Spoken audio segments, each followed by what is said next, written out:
Plusieurs justifications possibles et la première immédiate, parce que les sportifs sont quand même très demandeurs immédiatement de résultats, de meilleurs résultats. Donc la sophrologie a toute sa place pour aider à cette amélioration de la performance, pour des tas de raisons, à la fois pour essentiellement en premier temps une meilleure récupération. Je pense que c'est vraiment là où le sportif peut bénéficier de la sophrologie, améliorer la qualité de la récupération, tout autant physique que mentale, améliorer des récupérations. Donc, et puis à partir de là, tout un aspect, alors là, qui est à voir avec l'entraîneur, qui est tout l'aspect amélioration de la technique. Et là, on a des techniques, c'est le cas de le dire, véritablement efficaces, d'amélioration du geste, de précision du geste, de détachement, de laisser faire, de lâcher prise à des mentalisations excessives et qui permettent aux sportifs de se lâcher complètement, puisque grâce au corps en particulier, il a acquis, presque à son insu, un certain nombre de savoir-faire qu'il doit pouvoir restituer immédiatement en compétition. Ça, c'est vraiment un élément très très important. Dans le cadre de la compétition et même de l'entraînement, c'est toutes les qualités mentales reconnues, nécessaires à la pratique du sport, et notamment de la compétition, hein, parce que les deux vont quand même ensemble, à quelque niveau que ce soit d'ailleurs, hein, la concentration. La concentration, ça se travaille, ça s'entraîne. La lucidité, y compris aussi peut-être des vertus morales qui sont peut-être communes à d'autres domaines, mais qui sont la ténacité, la volonté, la discipline. Hein. La discipline, ça s'apprend ou ça s'entraîne, et la sophrologie, de par sa pratique régulière, améliore aussi ces qualités-là. Qu'est-ce que je pourrais dire encore, la concentration, alors je pourrais revenir là-dessus, et en particulier tout ce qui fait la difficulté pour certains sportifs de faire abstraction d'enjeux qui le dépassent, et que ce soit des enjeux au niveau de la famille, de l'entraîneur, des fédérations, des journalistes, etc. Et là, il peut se disperser, s'éclater. Et là, les techniques de sophrologie sont remarquables pour le recentrer sur son projet à lui.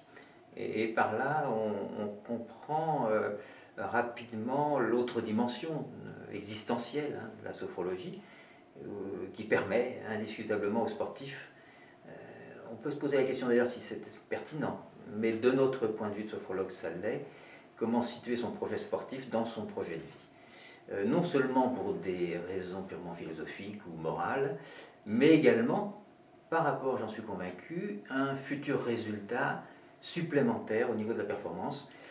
Ce serait peut-être trop long à démontrer, mais je pense que toute adaptation, tout changement de point de vue par le sportif lui-même sur sa pratique engendre à tous les coups ou presque une amélioration de performance. Parce que ça va déboucher sur des comportements, sur des attitudes vis-à-vis de lui-même, vis-à-vis du monde extérieur, qui seront beaucoup plus cohérentes, beaucoup plus congruentes pour lui. Et cette dimension-là, elle est quand même absolument essentielle. Et la sophrologie est complètement présente là, puisque tout autant dans sa réalité corporelle que dans sa réalité mentale, les techniques sophrologiques sont tout à fait utiles et indispensables. C'est peut-être encore trop tôt pour le dire, mais j'espère le deviendront. Après, le bien-être de l'athlète, oui, il passera sans doute aussi par la performance, mais il passera aussi par le cadre dans lequel il va exercer sa pratique ou même souvent sa passion.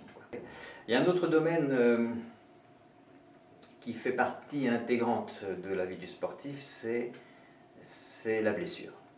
C'est la blessure et les moments de pause obligés, hein, qui sont mis à profit par le sportif grâce à la sophrologie pour prendre conscience de tant de choses, notamment de se réparer plus tôt que trop tard et d'intégrer sa récupération d'une façon beaucoup plus complète, pour mettre à profit par exemple tout le temps d'arrêt pour travailler par exemple d'autres parties du corps en conscience, travailler d'autres d'autres secteurs de sa personnalité ou de sa vie quotidienne, au profit non seulement, enfin, de son développement personnel, mais également de ce que ça va reproduire positivement dans sa pratique sportive. C'est un temps absolument riche. Hein. Tous les sportifs qui passent par la blessure, autant ils sont abattus.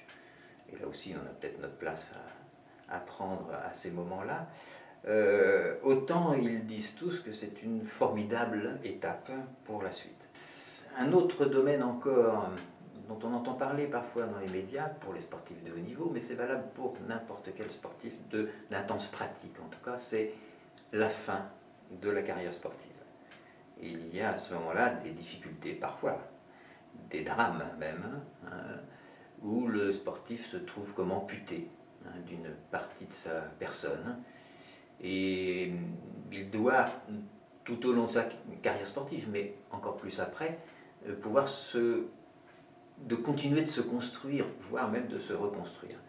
Et l'intervention du sophrologue à ce niveau-là, si le sportif le souhaite bien sûr, ne peut être qu'utile pour faire comprendre qu'il y a un après, qu'il y a un possible après tout à fait positif et qui doit pouvoir être alimenté par les mêmes qualités, vertus que le sportif a développées durant sa période sportive de haut niveau. Ça rejoint ce que j'ai dit tout à l'heure, le projet existentiel, comment dirais-je, absolument inséparable du projet sophrologique quand même.